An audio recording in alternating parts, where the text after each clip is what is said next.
The story of the light bearer. Firstly, it's important to note that the words Lucifer, Satan, and the devil conjure up images of fiery pits, temptation, and darkness. These images have all been created by religion, and religion has been manufactured by man.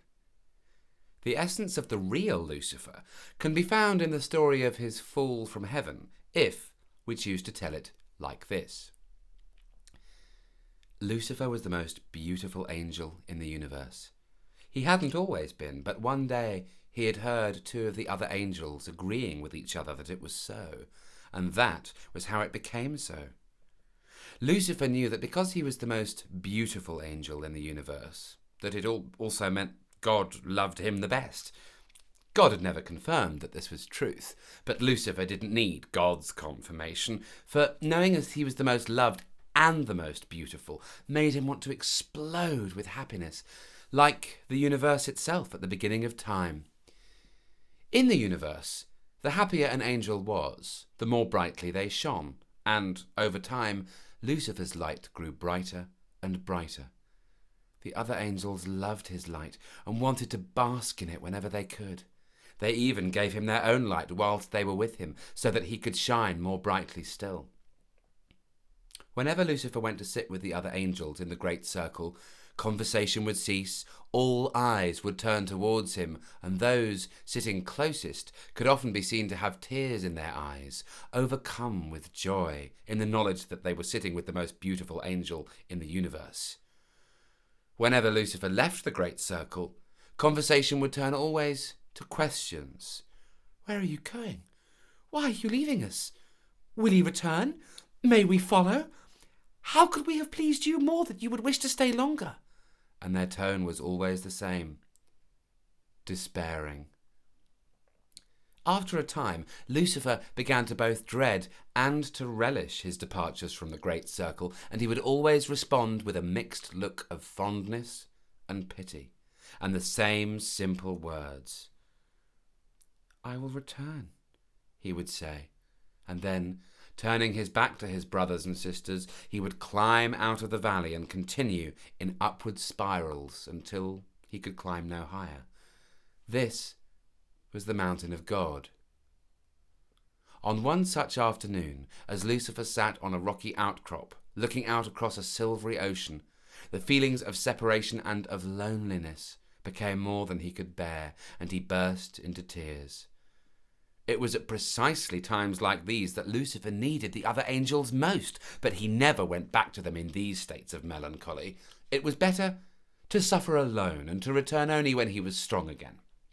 So, closing his eyes, Lucifer began to imagine the faces of the other angels.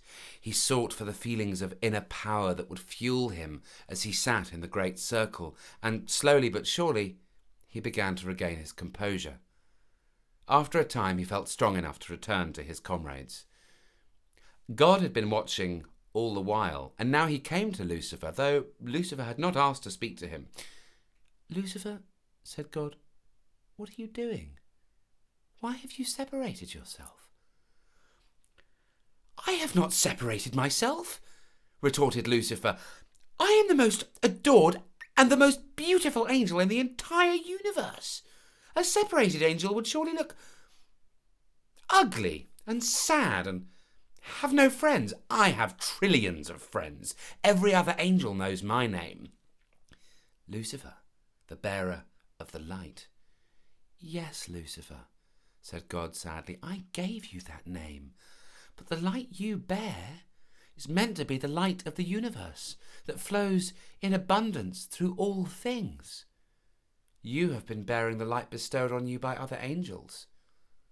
"They give it freely," cried Lucifer defiantly, "and accepting gifts is not a crime." "What do you give in return?" asked God. "I shine more brightly than any of the other angels," cried Lucifer. "That is a gift beyond all others." "Yes," agreed God, "perhaps. But he who shines the brightest light leaves behind him the darkest shadow. So why must you always leave the unity of the great circle only to return some time later?" I can't keep it up indefinitely, said Lucifer. So sometimes I have to separate myself, but I can't separate myself and continue to sit with my brothers and sisters. I can't let them see what I look like when I'm not shining. Where do you go? Asked God. I come here, said Lucifer, to be alone, and I'm not bright then. I'm dull. Yes, agreed God, the dullest of all the angels. But in your dullness you could repair to the light of the universe that flows in abundance all around us, even now. Why do you not?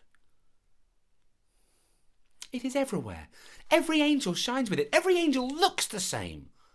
I do not look the same. And I like it. I do not want to shine with common, universal light. Yet, said God, separation is merely an illusion because everything is one. And you choose to dwell here in separation as if it were real. But it does not make you happy. It does not serve you.